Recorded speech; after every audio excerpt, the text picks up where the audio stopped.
পরের প্রশ্ন দেখো, স্থির আয়তনে নির্দিষ্ট ভরের আদর্শ গ্যাসের পি ডিভাইডেড বাই টি বনাম টি লেখচিত্র।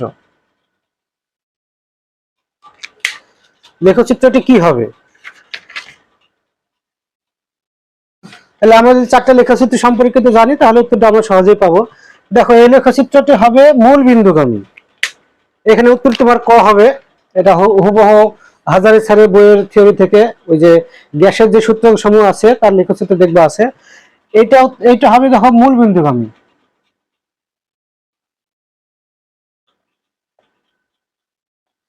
এইটা হবে অধিবৃত্তীয়, অর্থাৎ এটা হবে তোমার আইসোথাম লেখা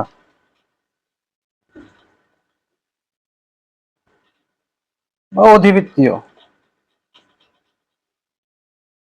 দেখো, আইসোথাম বা অধিবৃত্তীয় রেখা কিন্তু পিটি ডিভাইডেড বাই পি হয় না, আর মূল বিন্দুগামী দেখো পিটি ডিভাইডেড বাই টি হয় না, এটা হচ্ছে আলাদা হয়। আর শুধুমাত্র এটাই হবে তোমার পিটি ডিভাইডেড বাই টি। তারপরে প্রশ্ন দেখো, বেনজিন বলয়ে COOH মূলক উপস্থিত থাকলে কত নম্বর কার্বনের ইলেকট্রন বেশি থাকে? এখন তোমাকে এটা বোঝার জন্য যেটা করতে হবে, বেনজিন বলয়ে দুই ধরনের মূলক উপস্থিত থাকে। কি বললাম? দেখো, বেনজিন বলয়ে দুই ধরনের মূলক।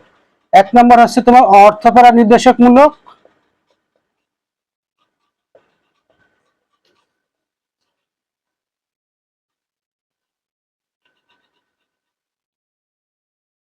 দুই নম্বর হচ্ছে তোমার মেটা নির্দেশক মূলক।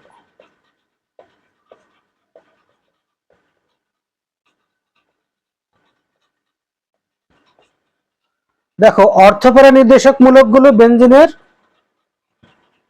1, 3, 5 অবস্থানে ইলেকট্রন ঘনত্ব বৃদ্ধি করে। আর মেটা নির্দেশক গুলো দেখো, তাহলে আগে তোমাদের অর্থপরা নির্দেশক গুলো কোনগুলো আর মেটা নির্দেশক কোনগুলো বুঝতে হবে। তাহলে আমরা যদি একটা বেনজিন আঁকি,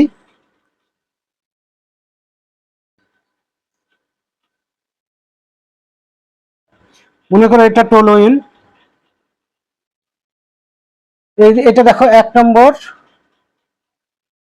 এটা 2 নম্বর, এটা 3 নম্বর, এটা 4 নম্বর, এটা 5, এটা হচ্ছে 6 নম্বর।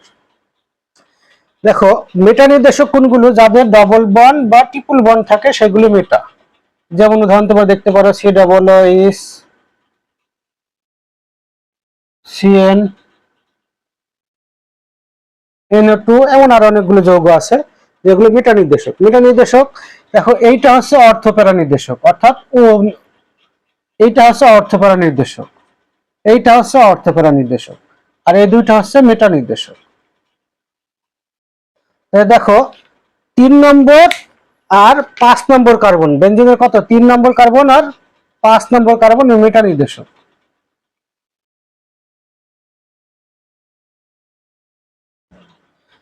এই মূলকটা দেখো কি মূলক? এই মূলকটা হচ্ছে মেটা নির্দেশক। তাহলে এই মেটা নির্দেশক কয় নম্বর কার্বনে ইলেকট্রন ঘনত্ব বৃদ্ধি করবে? দেখো, 3 নম্বরে আর 5 নম্বরে। তাহলে এখানে কোন অপশনটা আছে? দেখো, 3 অপশন। তাহলে COOH তেমন ভাবে যদি তোমার CN দিত, তাহলে কত হয়তো? 3 বা 5। যদি NO2 দিত, তাহলে কত হয়তো? 3 বা 5 নম্বরে। এখন এমন মেটা নির্দেশক যতগুলো আছে সবগুলোই হয় 3 নম্বরে অথবা 5 নম্বরে বেনজিন চক্রে ইলেকট্রন ঘনত্ব বৃদ্ধি করবে। এখন যদি তোমার কোশ্চেনটা চেঞ্জ করতো, সাপোজ মনে করো যে যদি হাইড্রক্সিল মূলক দিত বা OH মূলক দিত বা C2H5 মূলক দিত, ইথাইল মূলক, তাহলে কয় নম্বরের উত্তর হতো? দেখো, এই OH মূলক যদি থাকতো, তাহলে OH মূলক কি? অর্থপেরা। আর অর্থপেরা কত কত পজিশন দেখো, 2, 4 আর 6। তাহলে অর্থপেরা থাকলে 2, 4 বা 6 যে কোনো একটার বা যে কোনো দুইটার ইলেকট্রন ঘনত্ব কি করতো? বৃদ্ধি করতো। এটা তোমাদের একদম পরীক্ষাতে আসে, এবং ঢাকা বিশ্ববিদ্যালয় MCQ এবং গুচ্ছ MCQ পরীক্ষাতেও তোমার এই MCQ কোশ্চেনটা আসে। এখানে আবার তোমার একটা কোশ্চেন আসতে পারে যে বেনজিন বলয় সক্রিয়কারী এবং বেনজিন বলয় নিষ্ক্রিয়কারী মূলক কি? স্বাভাবিক অর্থপেরা নির্দেশক মূলকগুলো ইলেকট্রন বেনজিন চক্রের দিকে ঠেলে দেয় বলে অর্থপেরা নির্দেশক গ্রুপগুলোকে কি বলা হয়? তোমার বেনজিন চক্র সক্রিয়কারী গ্রুপ। আর মেটা নির্দেশক গ্রুপকে বেনজিন চক্র নিষ্ক্রিয়কারী গ্রুপ বলা হয়। ব্যতিক্রম শুধুমাত্র হ্যালোজেনের মধ্যে ক্লোরিন। ক্লোরিন অর্থপরা নির্দেশক গ্রুপ হওয়া সত্ত্বেও বেঞ্জিন চক্র নিষ্ক্রিয়কারী। এটা খুব পরীক্ষাতে আসে। তাহলে আমাদের উত্তর কোনটা হবে? দেখো 3। তাহলে আমরা পরের প্রশ্ন যাই।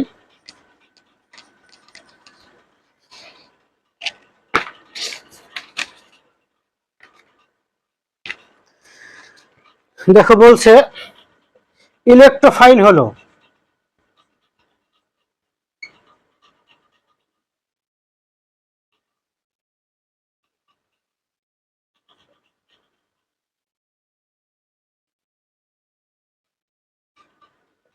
আছে SO3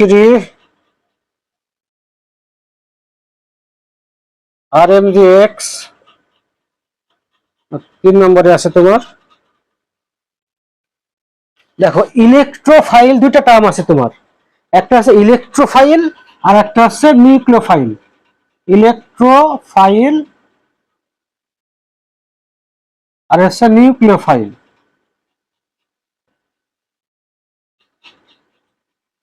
দেখো ইলেকট্রোফাইল আর নিউক্লিওফাইল বুঝলে তোমার প্রশ্নের উত্তরটা সহজেই পাবা। ইলেকট্রোফাইল কথাটির অর্থ হচ্ছে ইলেকট্রো মানে ইলেকট্রন, আর ফাইল মানে আকর্ষণ বা পছন্দ করা। তাহলে ইলেকট্রোফাইল কাকে বলবো? যারা ইলেকট্রনকে আকর্ষণ করে। নিউক্লিওফাইল কাকে বলবো? নিউক্লিয়াসকে যারা আকর্ষণ করে।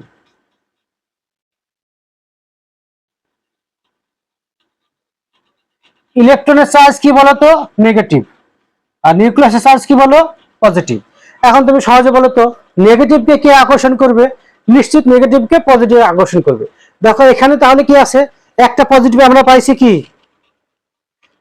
তোমার Br3+ একটা পজিটিভ পাইছি। আর একটা দেখো RMGX, এর নিজেরই ইলেকট্রন অনেক আছে, এই জন্য RMGX বা গ্রিগনার বিকারক। অ্যালকাইল ম্যাগনেসিয়াম হ্যালাইড, এই হ্যালোজেনের অ্যালকাইল ম্যাগনেসিয়াম হ্যালাইড এর নিজেই ইলেকট্রন সহজে ডোনেট করতে পারে, তাই সে নিউক্লিওফাইল হিসেবে থাকে। আর একটা আছে দেখো SO3। তাহলে আমাদের অপশনগুলো কত দেখো কি আছে, কত আছে 1 2, খতে আছে 2 3, গতে আছে দেখো 1 3, ঘতে আছে 1 2 3।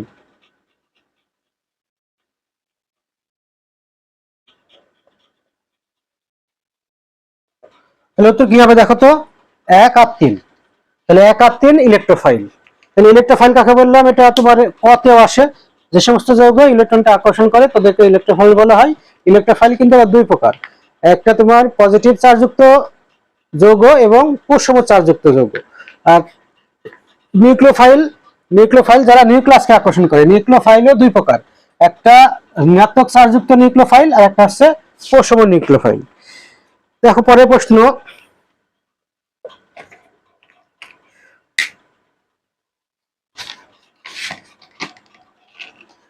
কোন যৌগটি জারক ও বিজারক হিসাবে কাজ করে? কোন যৌগটি, কোনটি জারক ও বিজারক হিসাবে কাজ করে? দেখো কত আছে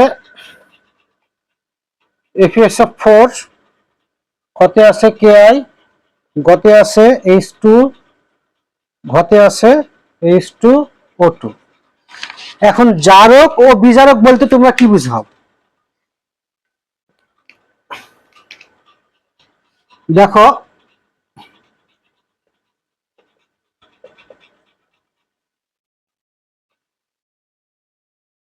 দেখো এর অক্সিডো রিডাক্টিং এজেন্ট,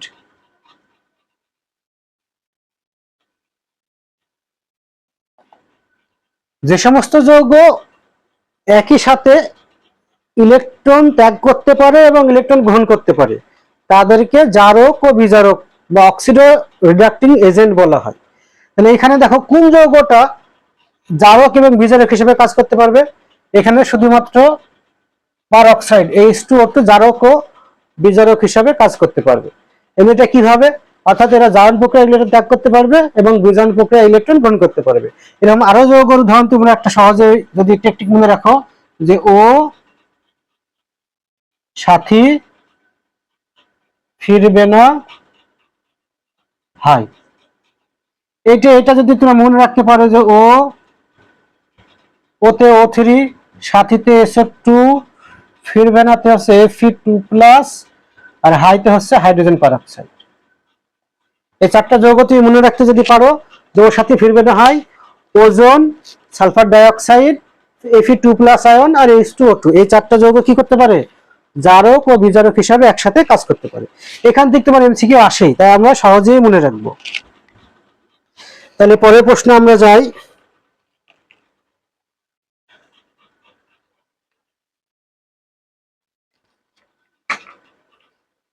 8 নম্বর, নিচের কোন যৌগটি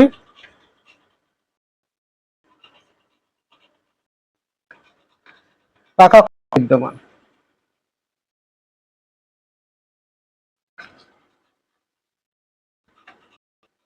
দেখো কতে আছে অ্যামাইল অ্যাসিটেট,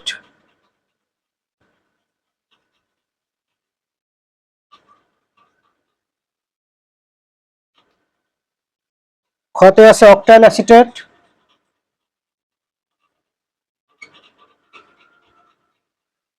গতে আছে ইথাইল বিউটারেট,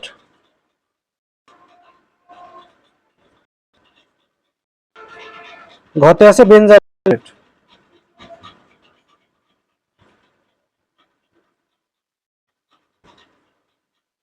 এটা তোমার সরাসরি মুখস্থ প্রশ্ন, এটা আমাদের উত্তর হবে অ্যামাইল অ্যাসিটেট। পাকা কলায় কোন যৌগটি? Amyl acetate. তাহলে আমরা পরের প্রশ্ন যাই। তাহলে পাকা কলায় কোন যৌগটি বলো তো? এটা মুখস্থ প্রশ্ন, অ্যামাইল অ্যাসিটেট। তো পরের প্রশ্ন, আলোক সক্রিয় সমাণু হওয়ার জন্য অ্যালকিনের সর্বনিম্ন কার্বন সংখ্যা কত?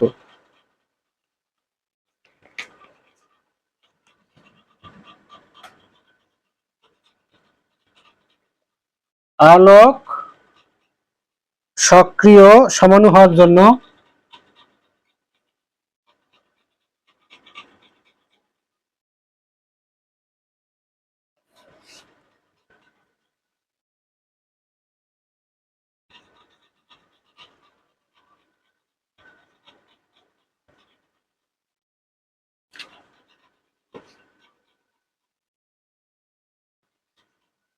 কতে আছে 7, 8, খতে 9, ঘতে হচ্ছে 10।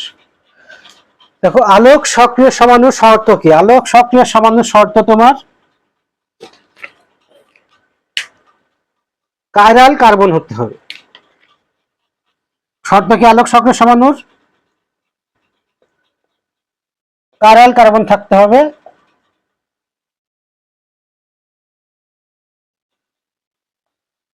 কাইরাল কার্বন কাকে বলে? যে কার্বনের 4 হাতে যদি 4 ধরনের পরমাণু বা মূলক থাকে, তাহলে তোমার সেটাকে আলোক সক্রিয় সমাণু বলা হয়। আর কি থাকতে হবে? যৌগটি দর্পণ প্রতিবিম্ব হওয়া যাবে না। তাহলে এই ক্ষেত্রে তোমার সর্বনিম্ন 7টা যৌগ থাকলে যৌগটি কাইরাল কার্বন হয়। এটা তোমরা আমরা আবার কাইরাল কার্বনের ক্ষেত্রে আবার আসবো, যে ল্যাকটিক অ্যাসিড পড়ানোর সময়। তারপরে প্রশ্ন দেখো,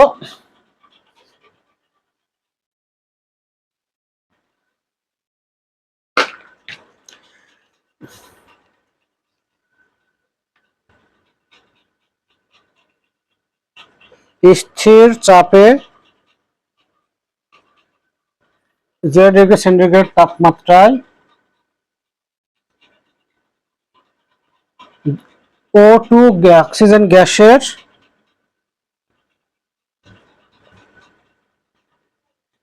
আয়তন 3.5 লিটার হলে 2 ডিগ্রি সেন্টিগ্রেড তাপমাত্রায় গ্যাসটির আয়তন হবে।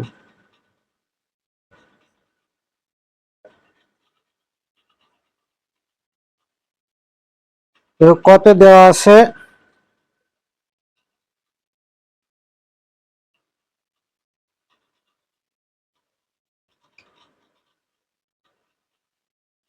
গতে দেওয়া আছে 7 লিটার এবং ঘতে দেওয়া আছে 8 লিটার। তাহলে এই অঙ্কটা আমরা কিভাবে করব? এখানে দেখো তোমাদের কি কি তথ্য দেওয়া আছে সেটা দেখো। যে দেখো তাপমাত্রা কত দেওয়া আছে 2টা এবং আয়তন দেওয়া আছে কয়টা? একটা। তাহলে আমরা সূত্র কি জানি?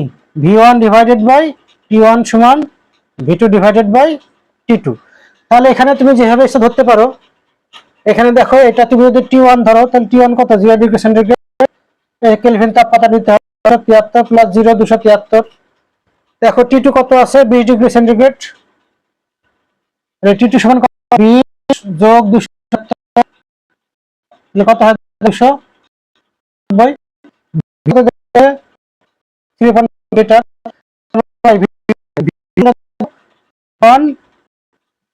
V2 ডিভাইডেড বাই তাহলে কত? 3.5। T2 কত? 293। T1 দেখো 273। ক্যালকুলেশন বসা তোমাদের এটার উত্তর 0.76 লিটার। বুঝতে পারছো? তাহলে উত্তর কোনটা হবে দেখো 0.76 লিটার। আর একটা প্রশ্ন দেখো, একদম সহজ প্রশ্ন।